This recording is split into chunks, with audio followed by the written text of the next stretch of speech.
이제 다 함께 자리에서 일어나셔서 찬송가 625장 찬양 드림으로 주일 예배를 하나님 앞에 드리겠습니다.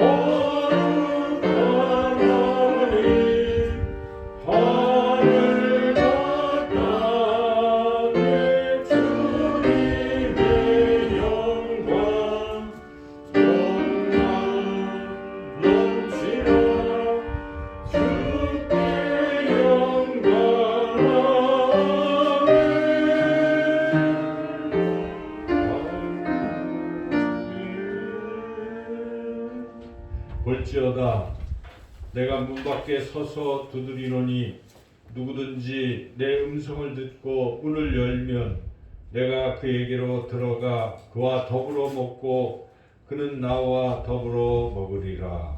아멘.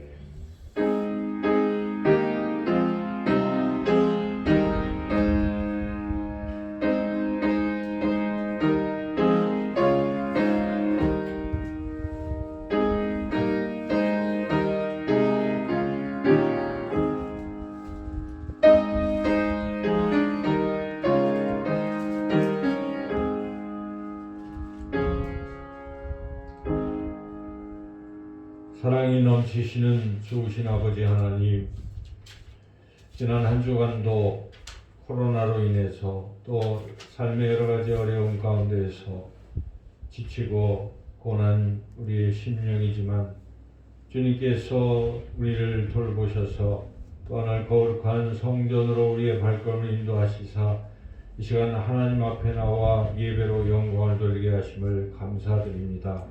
우리 마음의 모든 무거운 짐과 불안함과 두려움과 염려를 이 시간 하나님 앞에 다 내려놓고 오직 성부, 성자, 성령 하나님께만 예배 드릴 수 있도록 우리를 인도하여 주셔서 이 예배가 오직 하나님께 영광 드리는 예배가 되게 하여 주옵소서.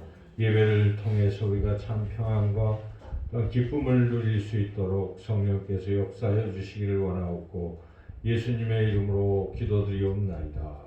아멘.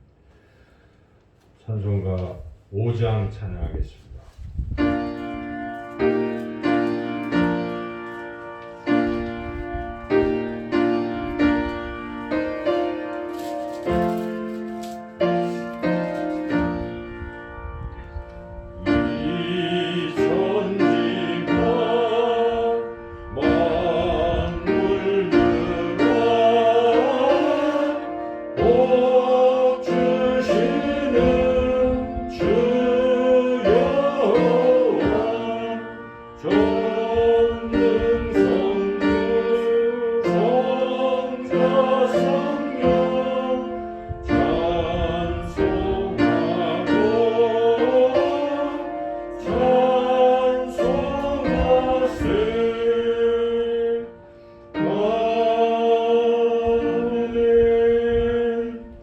성시교동문 44번입니다.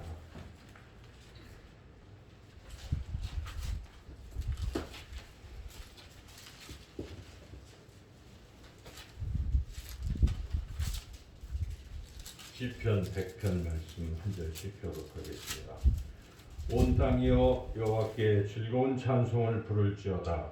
기쁨으로 여호와를 섬기며 노래하면서 그의 앞에 나아갈지어다. 여호와가 우리 하나님이신 줄 너희는 알지어다. 그는 우리를 지으시니요 우리는 그의 것이니 그의 백성이요 그의 기르시는 양이로다. 감사함으로 그의 문에 들어가며 찬송함으로 그의 궁정에 들어가서 그에게 감사하며 그의 이름을 송축할지어다. 여호와는 선하시니 그의 인자하심이 영원하고 그의 성실하심이 대대에 이르리로다. 아멘.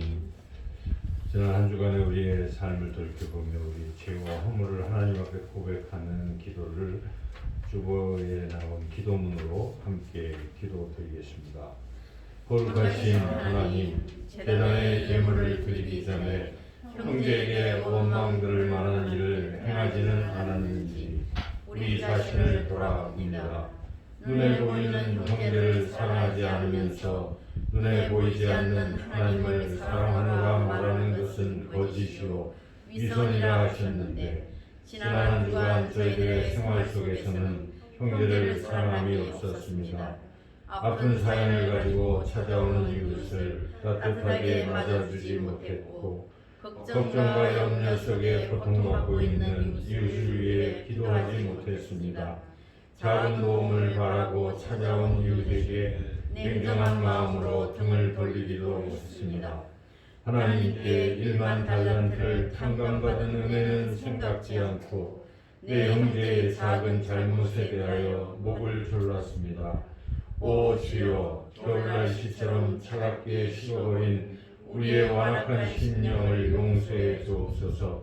새 마음을 주시어 이제부터는 주님의 말씀을 따라 이웃을 내 몸과 같이 사랑하며 살게 하여 주옵소서.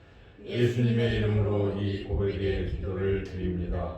아멘. 계속해서 하나님과 나만이 하는 은밀한 제도 고백하겠습니다.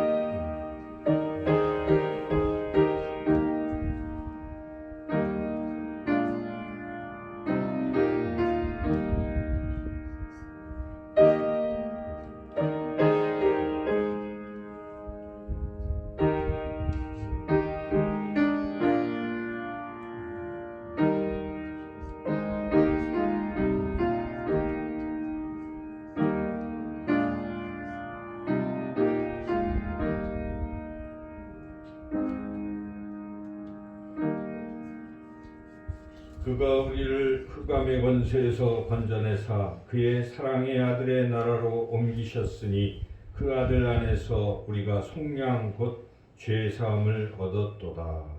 아멘.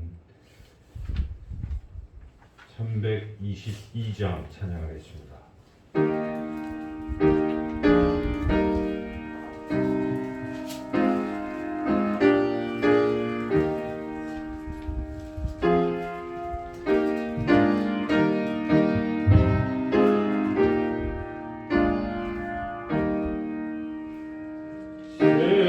세상의 헛된 신을 버리고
손아식 안수 집사님 나오셔서 우리를 대표해서 기도 인도하시겠습니다.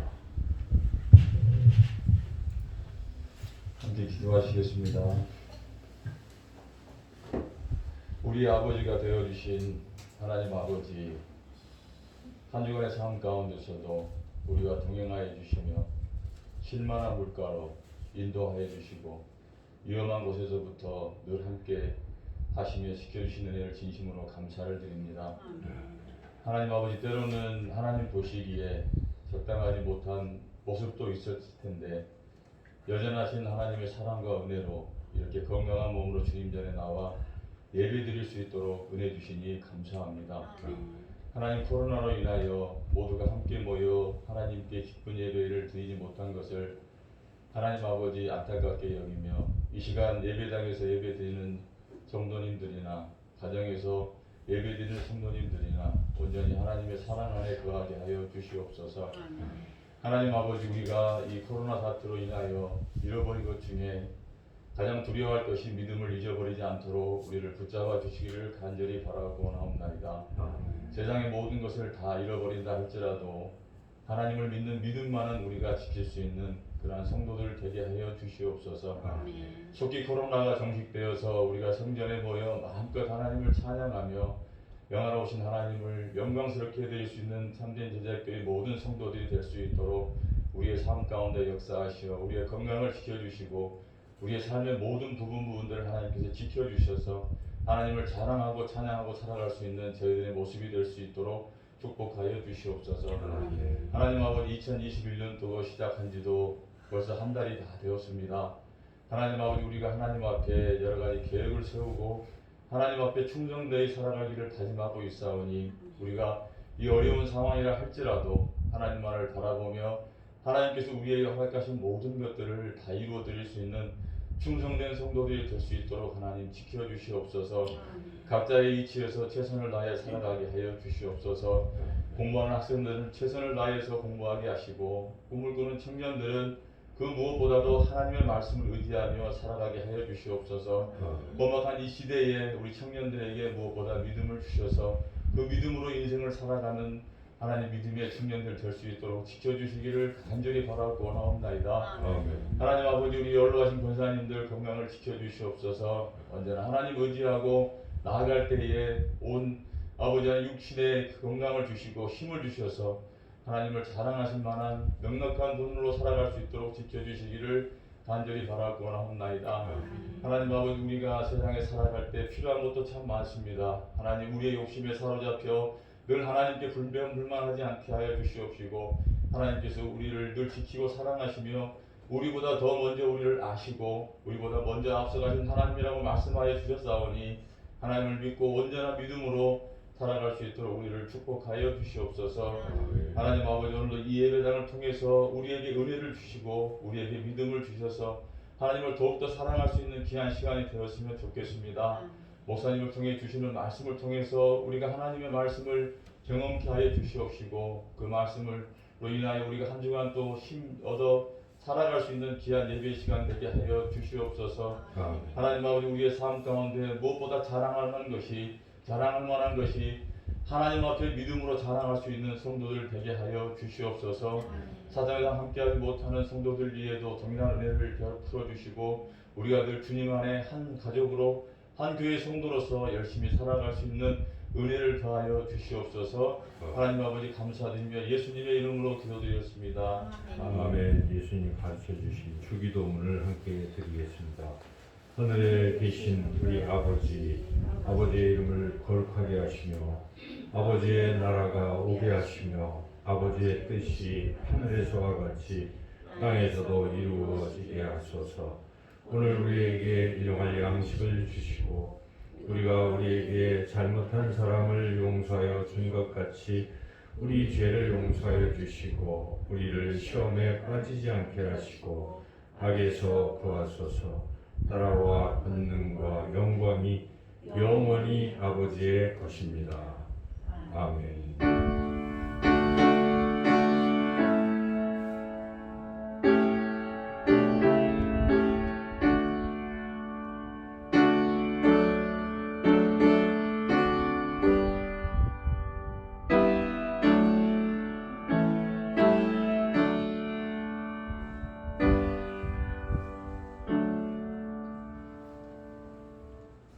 시간 하나님께서 우리에게 주신 말씀은 신약성경 마가복음 1장 14절부터 20절까지 말씀입니다.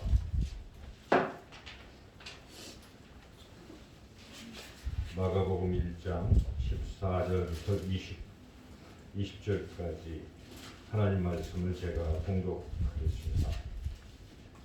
요한이 잡힌 후 예수께서 갈릴리에 오셔서 하나님의 복음을 전파하여 이르시되 때가 찼고 하나님의 나라가 가까이 왔으니 회개하고 복음을 믿으라 하시더라.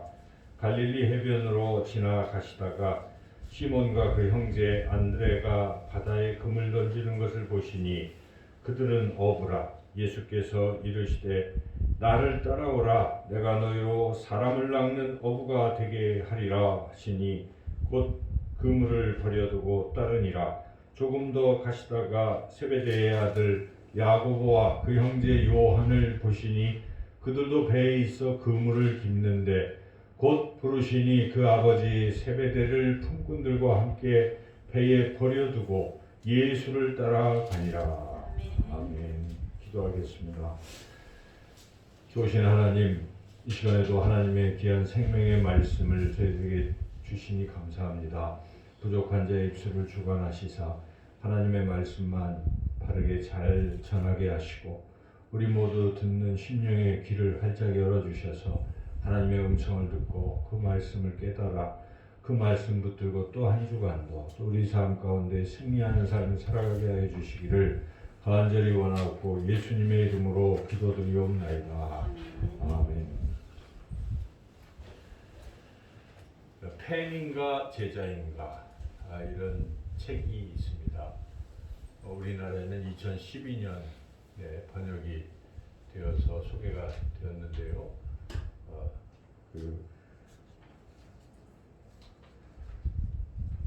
카일 아이들만이라는 그런 분이 지은 책입니다. 그분은 목사님이신데 이 책을 이제 지었습니다. 그 책 가운데 이런 내용이 있습니다.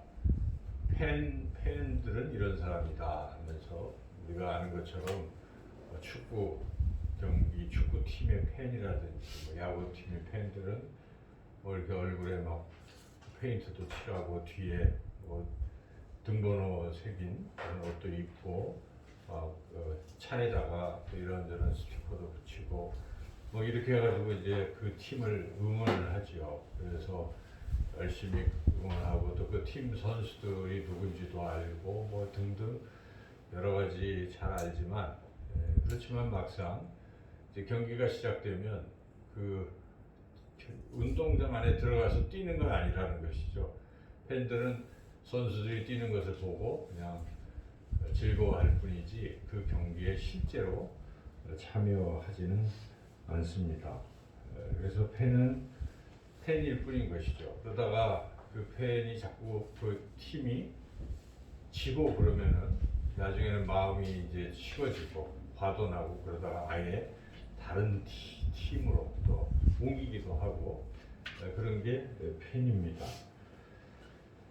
우리가 이제 교회가 참된 제자 교회입니다. 그래서 우리는 참된 제자 교회 성도로서 참된 제자로 살아가는 예수님의 참된 제자로 살아가는 그런 어떤 사람들입니다. 그런데 과연 우리가 예수님의 참된 제자로 살아가는지 아니면 단지 예수님의 팬으로 살아가는 것인지 예수님에 대해서는 우리가 많이 알고 또 예수님을 찬양하기도 하고 이러지만 막상 예수님께서 너는 나를 따라오라 내 제자가 되라 자기를 부인하고 자기 십자가를 지고 나를 따라오라 이렇게 말씀하실 때 그 십자가라는 것은 주님이 짊어지신 십자가와 같이 어찌 보면 고난의 길이고 또 최종적으로 죽음의 길일 수도 있는데 그러한 길로 따라오라고 주님께서 말씀하실 때 우리가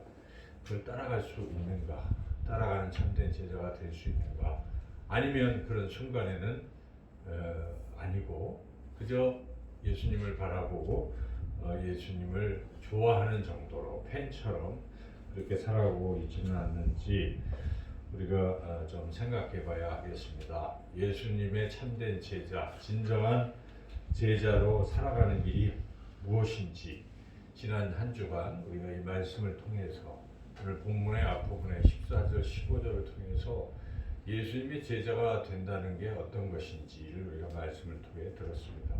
예수님의 제자가 되려면 두 가지를 해야 됩니다. 회개해야 되는 것이죠. 그리고 예수님을 믿어야 하는 것입니다. 이것이 기본 시작인 것입니다. 죄를 회개하고 그리고 하나님께로 돌아오고 그 예수님을 삶의 주인으로 모시고 믿는 것, 이것이 바로 제자 되는 첫 번째 길입니다. 이어서 이 말씀을 제자들에게 들려주시고 사람들에게 들려주시고 그 중에서 예수님께서 네 사람을 특별히 제자로 부르셨다는 것입니다. 그래서 여기에 베드로와 그의 형제 안드레, 그리고 세베대의 두 아들 야고보와 요한, 이 네 사람을 지금 제자로 부르십니다. 그것이 오늘 우리가 읽었던 본문 말씀의 내용입니다. 그래서 우리가 오늘 이 말씀을 통해서 지난주에 이어서 계속해서 예수님의 제자가 되려면 어떤 길을 우리가 걸어가야 할 것인지를 함께 말씀을 통해 은혜를 나누고자 합니다. 첫째로 예수님의 제자가 되려면 과거의 삶의 방식을 버려야 한다는 것이죠. 오늘 18절과 20절 말씀을 우리가 함께 읽어보겠습니다. 곧 그물을 버려두고 따르니라. 곧 부르시니 그 아버지 세베대를 품꾼들과 함께 배에 버려두고 예수를 따라가니라. 그물도 버려두고 또 심지어 아버지도 버려두고 따라가는 길, 이것이 주님의 제자로 가는 길이라 하는 것입니다. 버려둔다 하는 것이죠. 물론 우리가 문자 그대로 해석한다면 실제로 이 그물이라는 것은 어부들에게 있어서는 뭐 생계 유지의 절대적인 수단 아니겠어요? 곧 직업인데 이것도 버리고 또 아버지 가족도 버리고 예수님을 따라가야 되는 것인가? 문자 그대로 이제는 집에서 다 나오고 또 직업도 다 그만두고 따라가라는 말인가? 물론 그런 뜻은 아닐 것입니다. 지금 이 시대에 주님께서 제자로 부르실 때 이 말씀을 우리에게 하시는 그 이유, 그 뜻은 그런 것입니다. 그러니까 직업을 버리는 게 아니고 또 가족도 버리는 게 아닌데 이 직업도 가족도 내 것이 아니고 주님이 주신 것이고 주님의 것이고, 그리고 이 직업을 통해서 내가 어떤 이익을 얻고 또 가정의 어떤 행복을만을 추구하기 위해서 하나님께서 가정을 세워주시고 우리에게 직업을 주신 게 아니라는 것이죠. 이 직업을 통해서 하나님의 영광을 돌리고 또 가정이 또 하나님이 주시는 어떤 것들을 잘 감당하는 이런 걸 위해서 우리가 살아가는 이 삶의 방식으로 바꾸라는 것이죠. 지금까지 직업도 나를 위한, 나의 가정만을 위한 직업이라는 생각을 가지고 있었다면 이 과거의 이런 삶의 방식을 이제 버리라는 것입니다. 그리고 물론 우리는 가정을 사랑하고 가정이 행복해야 되는데 오직 우리 가정의 행복만을 위해서 다른 사람의 뭐 불행하든 어떻든 하나님과 상관이 있든 없든 이것만을 위해서 산다고 한다는 것은 이건 잘못된 이런 삶의 방식을 이제 버리라, 그런 뜻일 것입니다. 우리가 잘 아는 음악가들 중에 하이든이라는 음악가가 있습니다. 하이든은 특별히 천지창조라는 그 곡, 일종의 오라토리오인데 이거는 이제 성악가들이 이렇게 하나의 줄거리를 가지고 계속 성악을 하는 어떤 그런 곡이죠. 그래서 핸델의 메시아도 그런 것인데, 그래서 우리가 뭐 부활절 뭐 등등에 막 그거 찬양하고 그러잖아요. 그와 같이 이 하이든도 이 천지창조라는 곡을 작곡했는데, 이 하이든이 이제 천지창조를 작곡할 때 성경책하고 또 존 밀턴의 신라곤이라는 두 책을 이렇게 생각하면서 그 줄거리를 생각하면서 이 곡을 작곡을 했습니다. 그건 굉장히 불후의 명작인데 하이든이 이제 이 곡을 작곡해서 이걸 첫 번째 비엔나에서 공연을 하게 되었어요. 근데 그날 이 지휘자가 또 지휘를 또 기가 막히게 하는 거예요. 지휘를 쫙 하고 나니까 곡이 딱 끝났을 때 청중이 너무 은혜를 받고 다 일어나서 기립박수를 합니다. 그때 지휘자가 아닙니다 하고 이 시선을 돌립니다. 그래서 저 위에 지금 하이든은 그때 몸이 아파가지고 환자가 돼가지고 뒤에 이렇게 있었는데 하이든을 가리키면서 저분이 이 아름다운 곡을 작곡했습니다 이렇게 얘기하니까 사람들이 다시 또 고개를 돌려서 그 하이든에게 막 박수를 치고 하는데 하이든이 아닙니다 하고 손으로 하늘을 가리키면서 이 모든 곡은 하나님 저에게 영광을 주셔서 한 것입니다. 모든 영광은 하나님께 돌려야 합니다. 했다는 그런 일화가 있습니다. 그 하이든이라는 분이 이 곡을 작곡할 때 어떤 마음으로 작곡했겠는가? 이 곡을 작곡해서 내가 세상에 유명한 작곡가가 돼야지. 그런 영광을 받으려고 했던 것이 아니지 않습니까? 이 모든 것은 하나님을 드러내기 위해서, 하나님의 영광을 위해서 그가 작곡을 했다 하는 것이죠.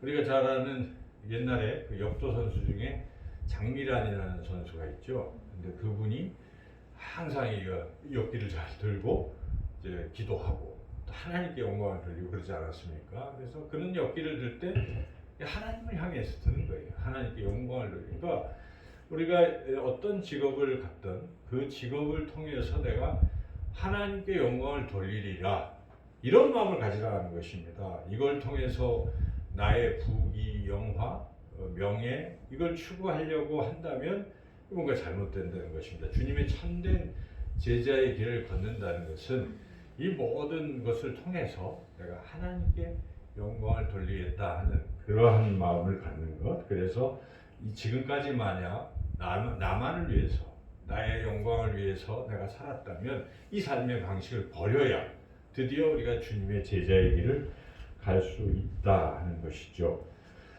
두 번째로는 이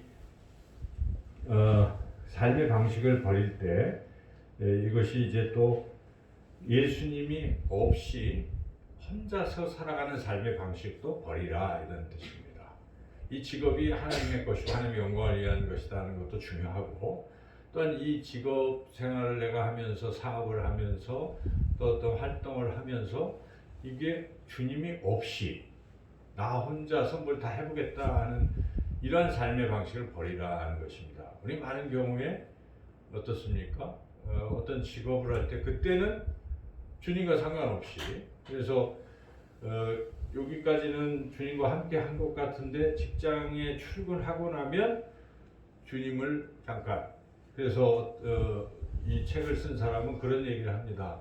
예수님을 차 안에 이렇게 그냥 남겨놓고 자기만 가방 들고 직장에 출근한다는 것입니다. 예수님 잠깐만요 하고 우리가 혹시 그 직장 생활을 할 때 또 사업을 할 때도 주님과 상관없이 주님 없이 내 혼자 힘으로 다 하려고 하고 있지는 않는가 이런 태도를 버리라 이런 삶의 방식을 버리라 하는 것입니다. 우리는 24시간 주님과 함께 살아가는 것입니다. 그것이 주님의 제자입니다. 주님을 따라가는 사람은 주님과 함께하는 사람 아니겠습니까? 그래서 우리가 어떤 시간 또 어떤 장소에서도 항상 주님과 함께하는 삶의 방식을 가지라는 것입니다. 만약 주님 없이 지금까지 내 혼자 힘으로 하다가 넘어지고 또 잘못된 길로 갔다면 이제는 그런 삶의 방식을 버리라 하는 것이죠. 그물을 버리고 또 가족을 버리라 하는 그 깊은 뜻은 그러한 과거의 주님 없는 삶 또 나만을 위한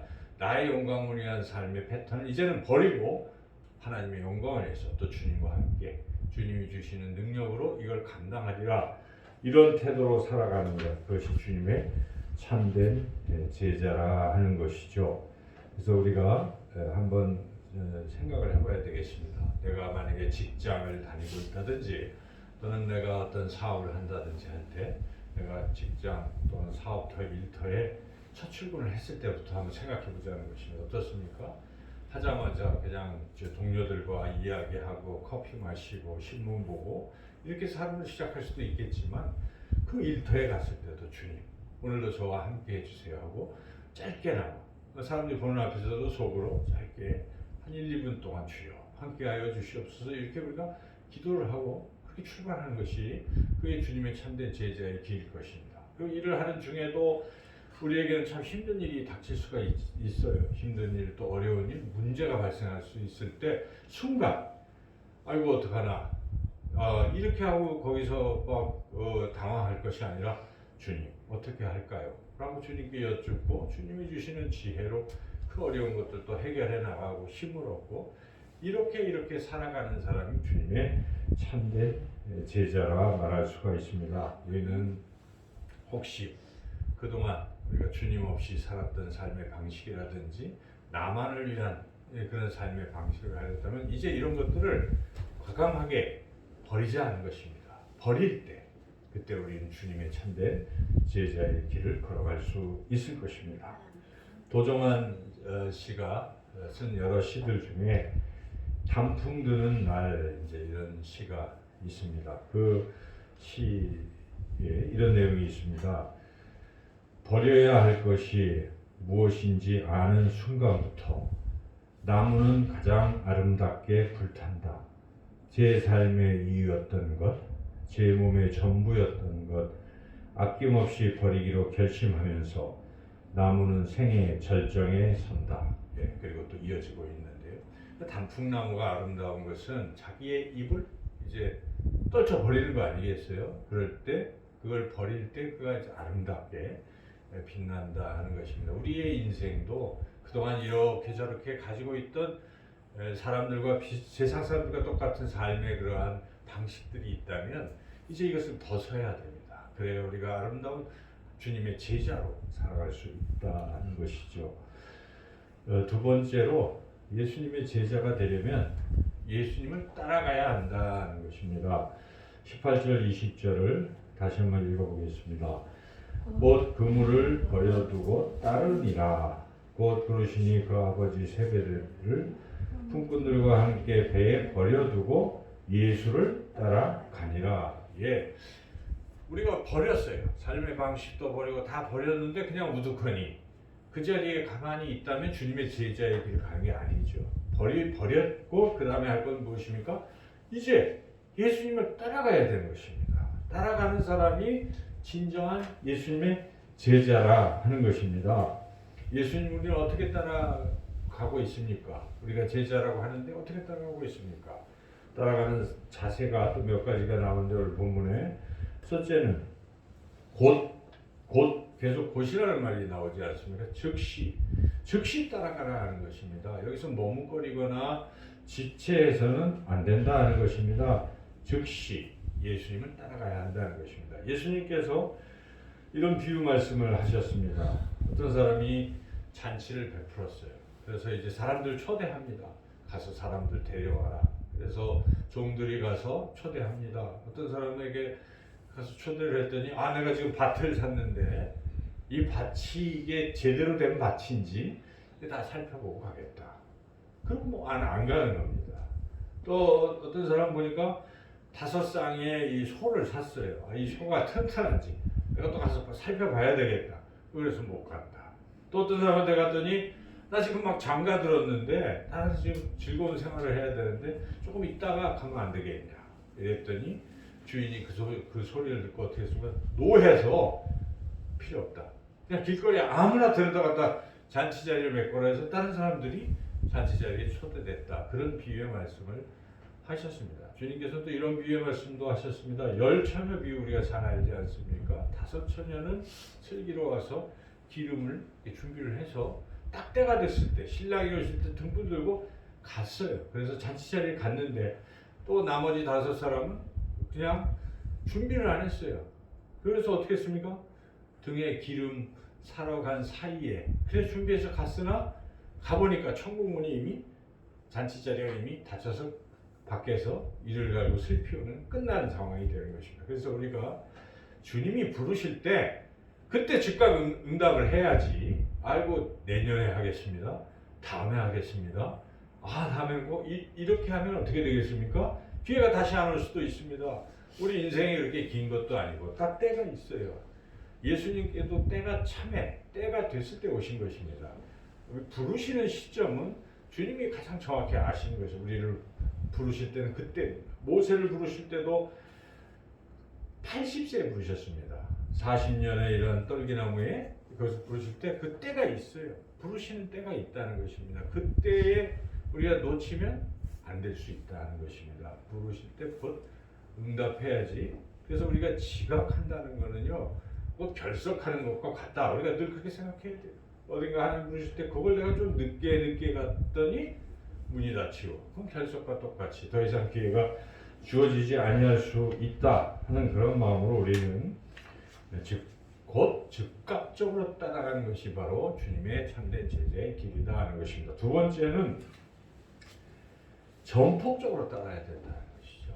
그래서 여기에 이 두 아들, 세베대의 두 아들들이나 또 베드로 형제들이 어땠습니까? 버릴 때 뭘 버립니까? 직업도 버렸어요. 그물도 버렸을 정도입니다.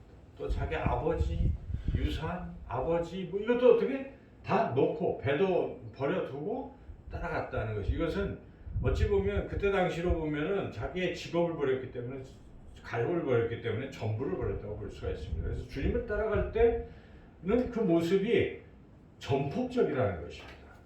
우리는 흔히 적당히 이것도 하고 저것도 하고 양다리도 걸치고 뭐 이렇게 어정쩡한 이런 위치를 우리가 잡잖아요. 근데 그렇게 하는 게 아니라는 것입니다. 그래서 우리가 윷놀이에서 뭐 아니면 도 이런 말이에요. 그죠? 올인 하라는 거예요. 한꺼번에 하려면 전폭적으로 다 쏟아 부을 때 주님의 제자의 길을 갈 수 있다 하는 것입니다. 예수님께서 왜 그럼 우리에게 이렇게 적당히 해도 되는데 다 요구하실까? 여러분 왜 그렇다고 생각하십니까? 우리가 다 하지 못하고 하나는 이건 안 돼요 하고 붙드는 그것이 있잖아요.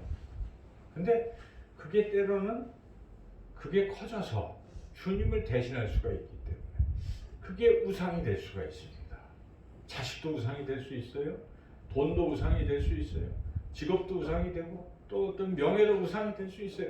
주님 이것만큼은 안 되겠습니다 하는 거고, 근데 그게 결국은 커지게 되고 주님의 자리를 대신하는 것입니다. 우리가 우상을 단순히 그냥 이렇게 뭐 상을 세워놓고 저라고 하는 것만 얘기하는 게 아닙니다. 그 우상은 무엇입니까? 내 안에서 주님보다 더 소중하게 여기는 것, 이건 안 돼요 하는 게 있다면 그걸 우리가 우상이라고 하는 것입니다. 주님의 참된 제자의 길은 그것도 내려놓을 수 있을 때 주님의 참된 제자라 할 수 있습니다. 그래서 그 책을 쓴 그분의 표현은 남김없이 따라가라는 것입니다. 뭘 좀 미진하게 남겨두고 남김없이 주님을 따라가라 하는 것이죠.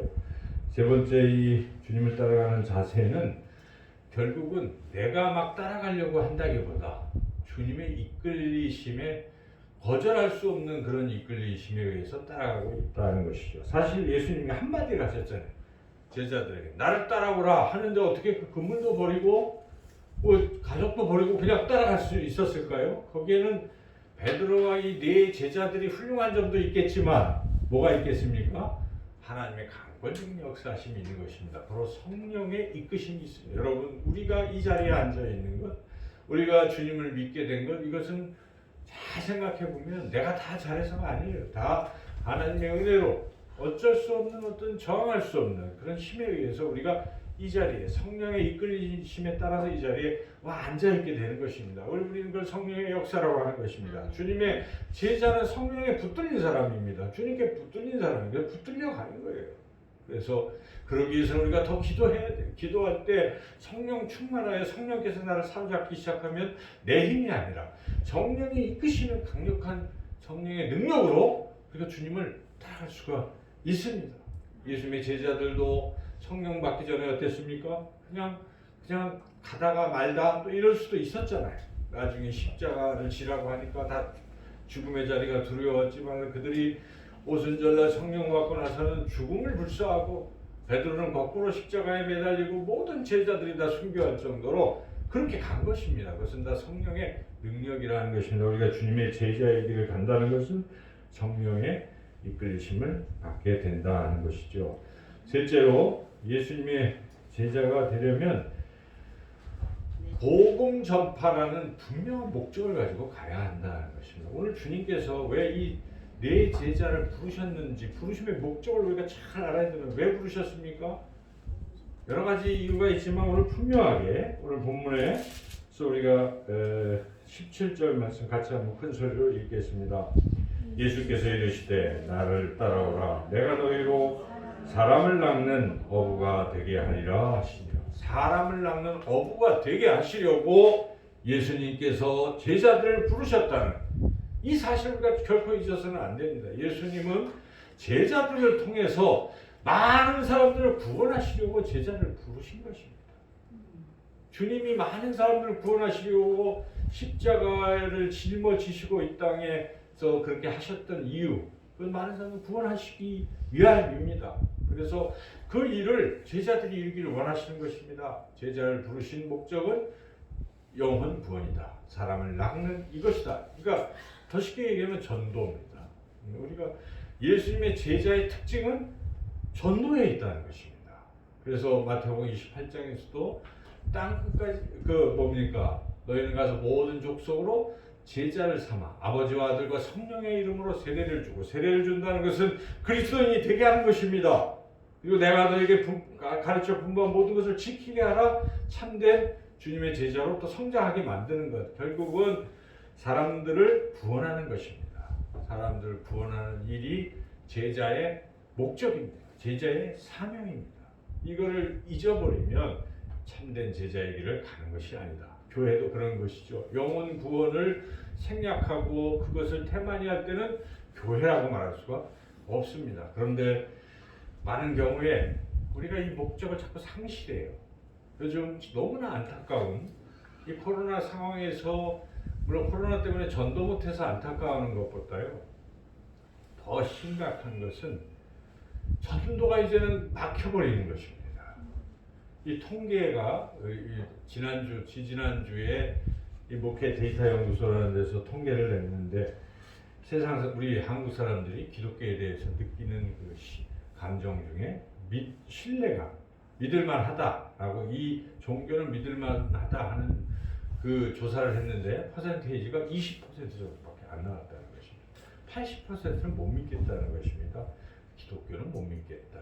근데 1년 전 원래 계속 그 불신이 쭉 있어 왔어요. 교회에 대한 불신. 그래서 2020년 1월 달에 또 다른 그 기독교 기관에서 조사를 했어요. 그랬더니 한 32% 됐었는데, 이 코로나를 지내면서 불과 1년 만에 21%로 떨어졌다는 사실이에요. 굉장히 큰 충격이죠. 지금 우리가 아는 것처럼 실제로는 사실은 교회 때문에 이런 코로나가 감염되는 것은 11%라고 합니다. 근데 세상 사람들은 그렇게 느끼질 않습니다. 44%가 기독교 때문이라고 그렇게 느낄 정도로 기독교에 대한 혐오감이 있는 것입니다. 또 기독교에 대한 불신이 있다는 거예요. 근데 이런 상황에서도 우리가 방역을 어기고 계속 예배 드린다고 하는 그 목적, 예배당에서 예배 드려야 한다는 단순한 그 하나 때문에 이렇게 많은 사람들을, 이웃들을 위험에 빠뜨리고 이렇게 하는 것이 과연 옳은가 하는 것입니다. 이것은 목적을 상실했기 때문에 그렇습니다. 여러분, 그렇게 됐을 때 전도가 안 돼서 많은 영혼들이 잘못 오해를 해서 하나님을 믿지 않게 된다면 이것처럼 큰 죄가 어디 있겠습니까? 전도가 막혔잖아요. 이건 잘못된 것이죠. 자기만 예배드리고 만족한다고 그것이 주님이, 하나님이 기뻐하시겠습니까? 하나님의 목적, 우리 예수님의 목적은 무엇입니까? 내가 너를 통해서 영혼을 구원하고 싶다는 것입니다. 영혼을 구원하기 위해서는 우리가 좋은 이미지, 사람들에게도 칭찬받아야 됩니다. 초대교회가 왜 그렇게 날마다 구원하는 수를 더했습니까? 사람들에게 칭찬을 받을 수 있었기 때문이라는 것입니다. 교회가 세상과 타협해서는 안 되지만 세상을 리드하고 세상에 좋은 영향, 선한 영향을 끼쳐야 한다는 것입니다. 그러기 위해서는 우리가 사랑을 베푸는 것은 너무나 당연한, 기독교의 핵심은 사랑입니다. 그런데 사람들의 목숨을 구원해야, 영혼을 구원해야 될 사람들이 사람들의 목숨을 위태하게 빠뜨리게 하는 그런 행위를 아무렇지도 않게 생각한다면 그것은 본질을 모르기 때문에 그렇다. 오늘 이 사람을 낚는 어부가 되게 하리라는 말씀을 잊어버렸기 때문입니다. 사람을 낚는 교회, 사람을 구원하는 교회, 이것이 교회의 가장 큰 목적인 것입니다. 그래서 우리가 제자의 길을 간다고 한다면 사람을 사랑하고 영혼을 어찌하든지 구원해야지 하는 그런 갈급한 심령으로 기도하고 나아가야 하겠습니다. 형식적 예배만 고집하다가 전도 못하는 그런 열매 없는 신자가 돼서는 안 된다는 것이죠. 오늘 말씀에 우리는 나는 과연 그냥 예수님을 찬양하고 흠모하고 좋아하는 팬에 불과한 것인가, 아니면 정말 주님이 오라 하는 그 길을 자기를 부인하고 십자가를 지고 오라 할 때 우리가 정말 주님을 그렇게 따라갈 수 있는 제자가 될 것인가. 주님이 내게 너는 사람을 낚는 어부가 되게 하리라는 말씀 듣고 이 어려운 코로나 환경이지만 기도하고 hun령을 위해 기도하고 사랑을 실천하며 그들을 어찌하든지 주님께로 인도해야지 하는 그러한 사명을 가지고 살아가시는 저와 여러분, 참된 제자의 길을 걸어가시는 저와 여러분이 되시기를 주님의 이름으로 축원합니다. 좋으신 하나님 감사합니다. 부족한 우리를 불러주셔서 하나님의 자녀 삼으시고 또한 우리를 귀하게 여기셔서 주님이 걸어가신 길을 따라오라 제자로 부르시고 주님 사명을 주시니 감사합니다. 우리가 잘못된 것들은 이제 과감히 버리게 하시고 주님이 주시는 그 사명 붙들고 성령 충만하여 주님 앞에 가는 그날까지 최선을 다해서 이 길을 잘 걸어가게 해주시기를 간절히 원하옵고 예수님의 이름으로 기도드리옵나이다. 아멘. 사도신경으로 우리 신앙을 하나님 앞에 고백하겠습니다. 나는 전능하신 아버지 하나님 천지의 창조주를 믿습니다. 나는 그의 유일하신 아들 우리 주 예수 그리스도를 믿습니다.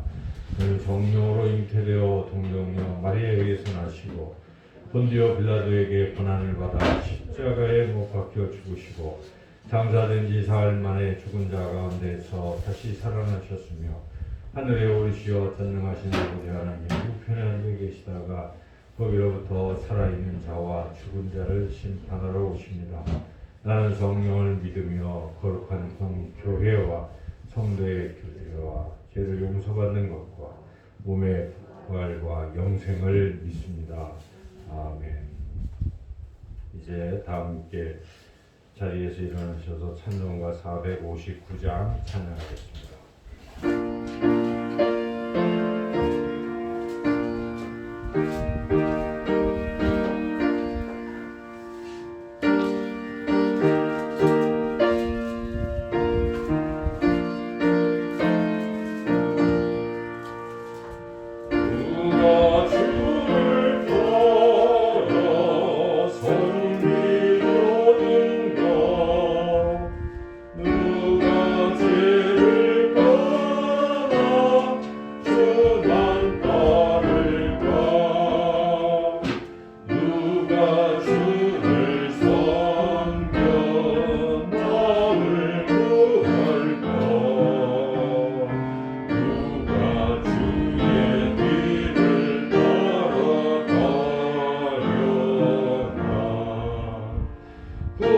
부르심을 받아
일꾼 찬송하며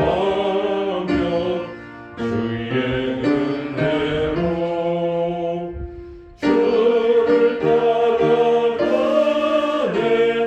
주만 따르네.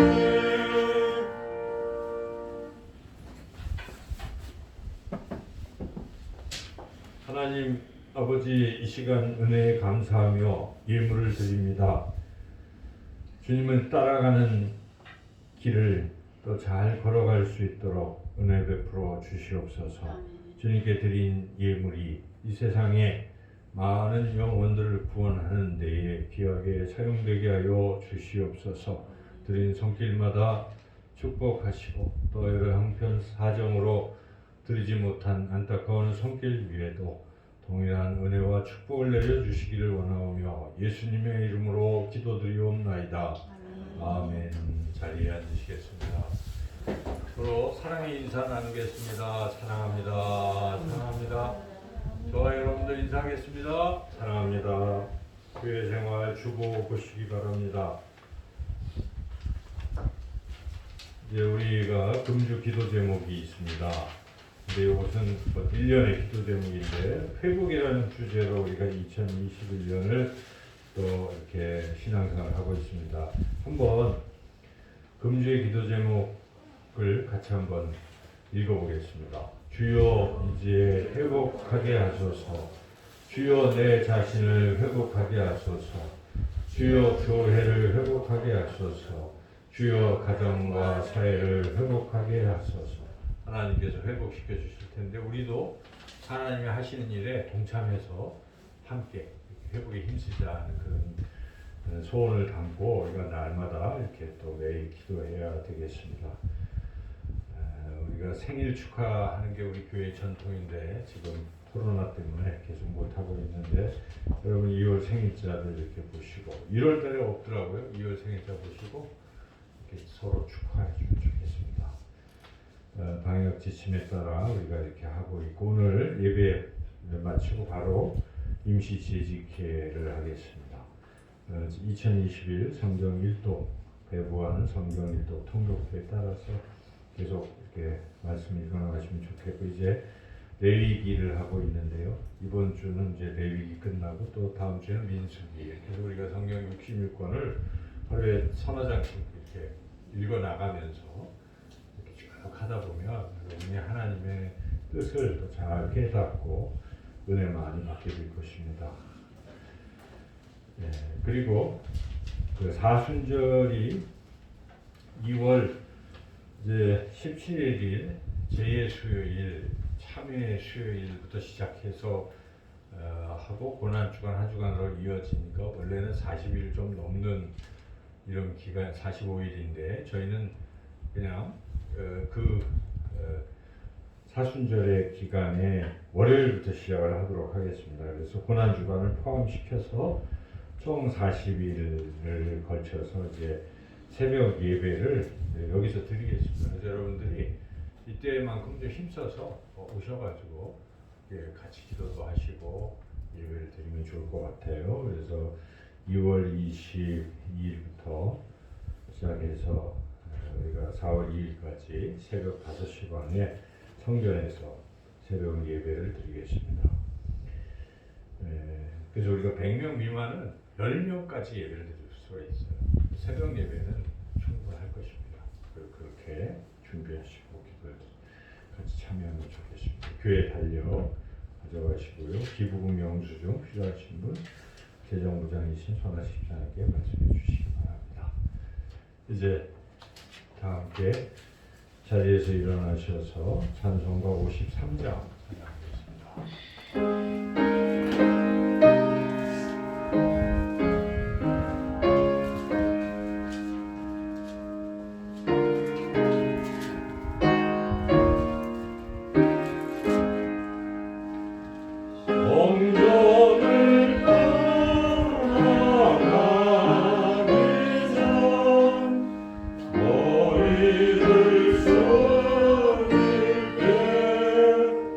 Super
그리스도의 은혜와 하나님 아버지의 크신 사랑과 성령의 교통하심이 오늘 주신 말씀 따라 주님의 제자로 살아가기를 원하는 우리 사랑하는 모든 성도님들과 그 가정 위에 영원토록 함께 하시기를 간절히 축원하옵나이다. 아멘.